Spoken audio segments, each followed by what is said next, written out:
Evo, dobar dan, poštovani građani, i srdačno vas pozdravljam i ispred Stožera civilne zaštite, ali evo ispred Vlade Federacije Bosne i Hercegovine. Mi smo danas imali 9. sjednicu vanrednu Stožera civilne zaštite i ono što smo uradili to je da smo sve zapovjedi koje su izdane sa rokom važenja do primjene do 31.3. produžili, jer se po procjenama medicinske struke i epidemiologa nije promijenila situacija u Federaciji. Još uvijek su ograničena i kretanja i vrijeme, način okupljanja, ograničeni rad pojedinih objekata. Također smo danas donijeli jednu posebnu odredbu, ona je naredbu vezana za lica koja se privremeno lišavaju slobode. Danas želim reći da smo mi u okviru rasprave na Stožeru civilne zaštite jedni drugima poželili puno sreće, poželili puno dobre suradnje, jer moram reći da mi radimo u ograničenom kapacitetu. Svi ti članovi, novi članovi Stožera civilne zaštite istovremeno su na vrlo visoko pozicioniranim mjestima koji moraju implementirati i sprovoditi sve ove naredbe, odnosno zapovjedi koje izdaje Stožer civilne zaštite. Danas također želim iskazati svoju osobnu zahvalnost starim članovima Stožera civilne zaštite. Bilo je zadovoljstvo raditi i bez obzira što je nas bio veliki broj, mi smo uistinu bili dobra ekipa, nijesmo puno radili, ali smo i donijeli dobre zapovjedi. To potvrđuje da smo sve bez izuzetka danas produžili, što znači da smo mi na vrijeme prepoznali krizu, na vrijeme prepoznali što to znači i vrlo smjelo i hrabro donijeli te odluke. Na taj način smo stvorili prostora našim zdravstvenim ustanovama da se pripreme i opreme. U tom smislu smo mi već 20.3. donijeli odluku o nabavci određene zaštitne opreme i testera. U toj našoj prvoj odluci definirali smo da je neophodno nabaviti 30.000 testera i da je neophodno nabaviti odgovarajuću zaštitnu opremu za medicinsko osoblje. To su ljudi koji moraju biti zaštićeni, a kad su oni zaštićeni mogu i pružiti uslugu građanima. Danas, evo, izvijestit ću vas, prvi 1.500 testera došlo jutarnjim satima i oni su već distribuirani. Prije same sjednice Stožera civilne zaštite u 14 sati preuzeto je došla još jedna pošiljka od 20.000 testera. Ti testeri će se distribuirati prema opet rasporedu struke. A ko je nama struka? Nama su struka u vertikali svi. Predstavlja i Zavod za javno zdravstvo. Zavod za javno zdravstvo radi koordinaciju i zdravstvenih ustanova, radi koordinaciju i kriznog stožera Ministarstva zdravstva, što znači da mi u stožeru moramo osigurati logistiku, a zdravstvena struka i zdravstveni djelatnici su ti koji moraju procijeniti i ocijeniti situaciju. Kad bude pitanje gospodarstva, onda će se uključivati neka druga koordinacijska tijela. Danas smo mi na prvoj crti odbrane i želim reći građanima, nema krize u radu Stožera civilne zaštite, niti je smije biti. Danas mi poručujemo građanima, sve ono što neko pokušava na ovaj ili onaj način drugačije tumačiti, želim poslati poruku. I promjena Stožera civilne zaštite je odluka u određenom trenutku Vlade. Ovaj Stožer civilne zaštite može odgovoriti zadatku, ali ne daj Bože da nam se desi potres, mi bi vjerovatno morali promijeniti ekipu, odnosno morali bi popuniti drugačiji Stožer civilne zaštite. U ovom trenutku epidemija, odnosno stanje nesreće izazvana koronavirusom i stožer koji je u ovom sastavu može sasvim dobro i odgovorno raditi. Ministrice Miličević, zahvaljujem za vaše obraćanje. Pozivam federalnog ministra poljoprivrede, vodoprivrede i šumarstva, gospodina Šemsudina Dedića.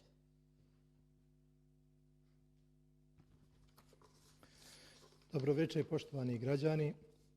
Kao što sam i najavio prije nekoliko dana, Federalno ministarstvo poljoprivrede, vodoprivrede i šumarstva krenulo je danas u realizaciju seta mjera koje imaju za cilj povećanje obima poljoprivredne proizvodnje u Federaciji. Izuzetno je bitno da se u Federaciji BiH može tokom ovog perioda što više svaki građanin osloniti na domaću proizvodnju. U tom pravcu Vlada Federacije je danas na svojoj sjednici donijela odluku o izmjeni ovogodišnjeg programa poticaja. Najznačajnija izmjena u ovom programu odnosi se na planirana sredstva za pokretanje proizvodnje proljetne i jesenske sjetve.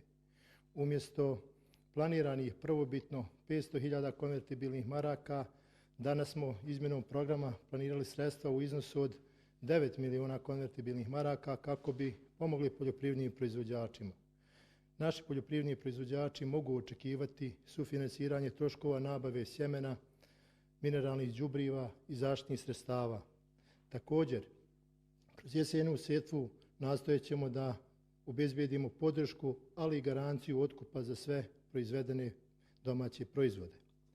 Od kantonalnih ministarstava zatražili smo da obezbijede svim zainteresiranim poljoprivrednim proizvođačima da mogu koristiti neobrađeno poljoprivredno zemljište.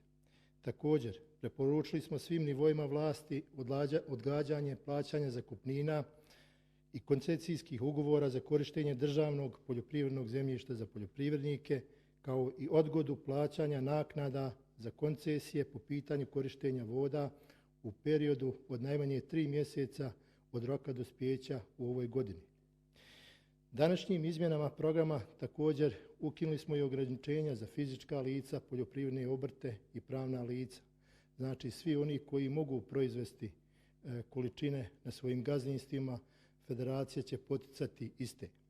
Obzirom da je trenutno ograničeno kretanje građana, ali i radno vrijeme administracije, u programu i u pravilnicima produžili smo rokove do 30 dana kako bi svi poljoprivredni proizvođači mogli podnijeti svoje zahtjeve.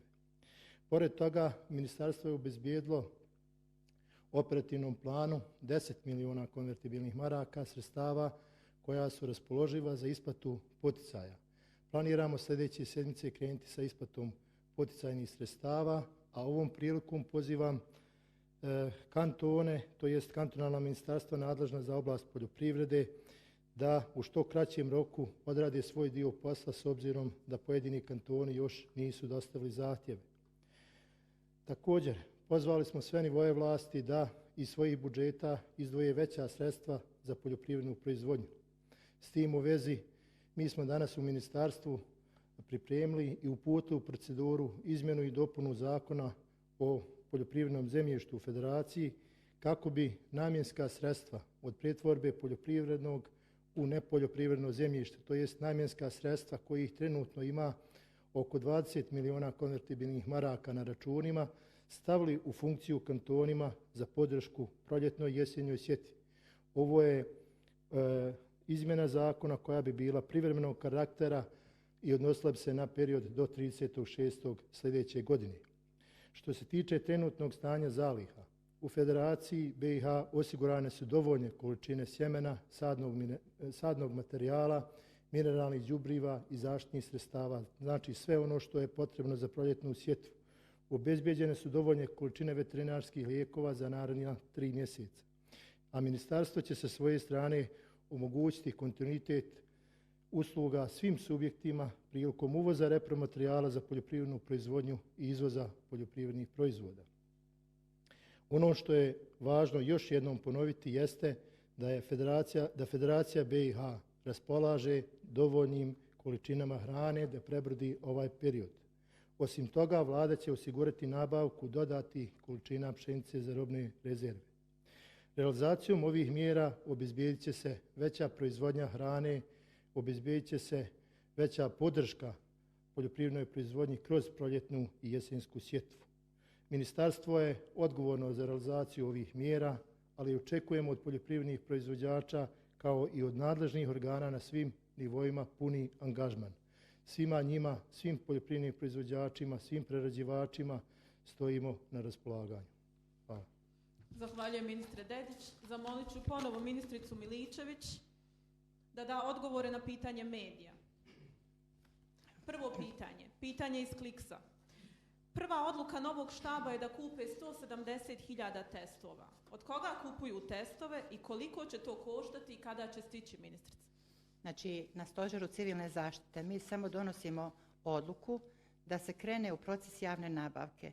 U toj odluci definiramo da je prema preporuci struke neophodno i preporučivo nabaviti 170.000 testova.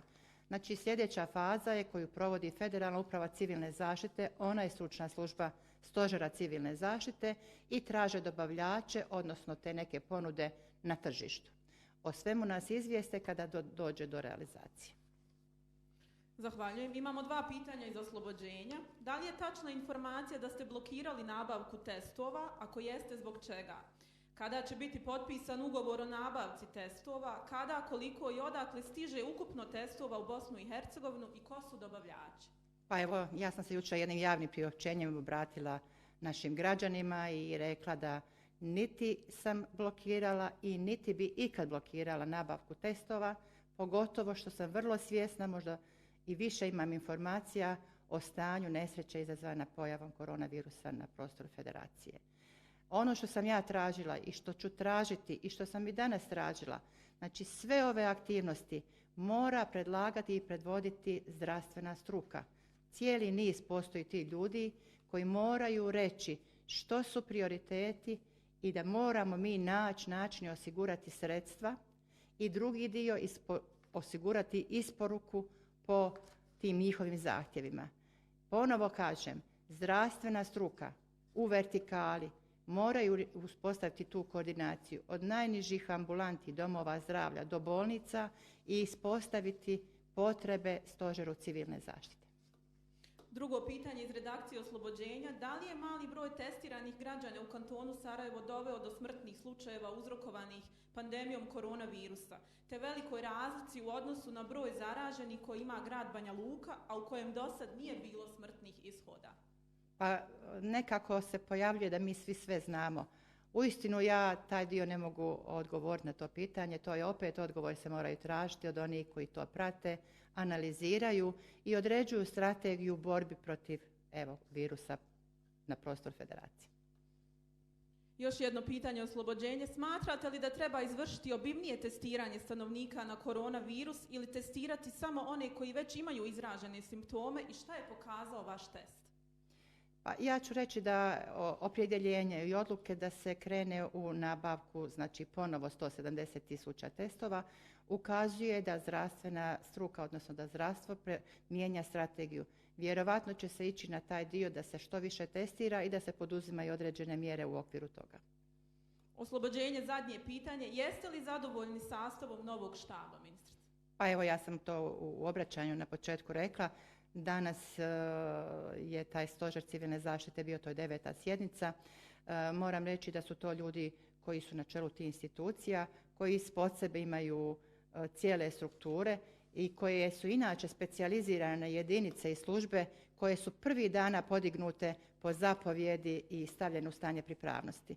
Oni svi imaju svoje mjesto i što se mene tiče u ovom trenutku, mislim da mi možemo dobro pratiti situaciju, pogotovo što smo imali dobru polaznu osnovu, odnosno dobar rad Stožera civilne zaštite u prvih 7 dana.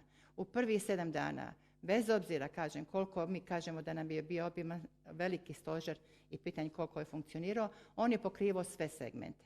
On je definirao i pitanje prometa, definirao je i pitanje zdravstva, definirao je i pitanje i energetike i robnih zaliha i svega, tako da mi u ovom trenutku moguće je na operativnoj razini odgovoriti zadacima i potrebama. Al Jazeera postavlja pitanje, kakva ste vi dodatna pojašnjenja o nabavci testova tražili na sjednici Federalnog štaba civilne zaštite održanoj prije 2 dana? Znači, ono što sam ja tražila, odnosno što je tražio jednoglasno Stožer civilne zaštite, je li ti 170.000 testova za prostor Federacije sukladno svim zahtjevima struke?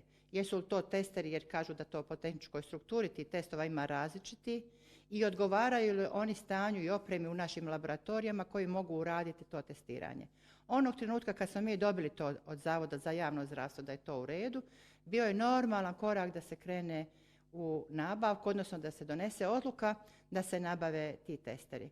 Ono što ja znam i što odgovorno tvrdim pred građanima, za sve te aktivnosti i potrebe postoje sredstva, posebna sredstva koje su građani ove federacije izdvajali upravo za ovakve situacije. Na nama je odgovornost da ih rasporedimo i da u prvom trenutku možemo zaštititi naše građane. U sklopu ovog pitanja Al Jazeera je i ko je domaći dobavljač testova koji stižu iz Južne Koreje i zašto vi niste prisustvovali današnjoj sjednici štaba i da li ćete nastaviti svoj angažman u tom tijelu? Pa ja sam i dalje zapovjednik Stožera civilne zaštite, ja i dalje i nema se ni pravo ni povući i vrlo sam odgovorna po pitanju sve ove situacije. Ovo nije lakana pozicija, vrlo je odgovorna, vrlo eksponirana i podložna raznim kritikama. Ono što znam da nema uzmaka ni za bilo koga. Ono što odredi vlada i što kaže u ovom trenutku mi poštujemo, a bit će nekad vremena kad sve ovo prođe, bude iza nas, da stavimo i analiziramo sve naše postupke. Pitanje iz vijesti BA. Zbog čega su ministri HDZ-a protiv donošenja uredbe sa zakonskom snagom u svrhu kažnjavanja onih koji krše samoizolaciju, kada zato postoji uporište i u Ustavu Federacije Bosne i Hercegovine? To je bila jedna uredba koju smo mi dobro analizirali sa svih aspekata. Znači, u uredbi su se predlagala rješenja koja su već definirana Kaznenim zakonom i treba samo malo hrabrosti i smjelosti početi primjenjivati, da kažemo, osim onih prekršajnih mjera i te kaznene, odnosno krivične odgovornosti. Ovo je trenutak kad svaki takav prekršaj je uistinu ravan terorističkom činu. Federalna televizija postavlja pitanje kojim podacima vi raspolažete, koliko je radnika dobilo otkaz i ostalo bez posla. Gospodin Šatorović, predsjednik Saveza samostalnih sindikata, govori o broju od 5.000 radnika. Kako to komentarišete? To su podaci koje mi pratimo i mi točno znamo koliko je podneseno zahtjeva za odjavu radnika i uglavnom se tu radi upravo kod malih gospodarskih subjekata, kod obrtnika, kojima smo mi svojim naredbama zabranili da rade i da djeluju. Oni nisu u mogućnosti da osiguraju dodatne naknade, odnosno plaće i upravo su po našim analizama to male firme koje nemaju zaliha, koji nemaju rezervnih fondova da bi mogli zadržati broj radnika. Svi ti radnici po našim i zakonima svoje pravo zatražit će privremeno. Ja bih rekla da su oni privremeno tehnološki višak, pravo prijavom na Zavod za zapošljavanje i sukladno zakonu imaju pravo na novčanu naknadu, imaju pravo na zdravstvenu zaštitu. To je ono što se mi sa strahom pratimo, što nikako ne želimo da se dešava, ali je to realno.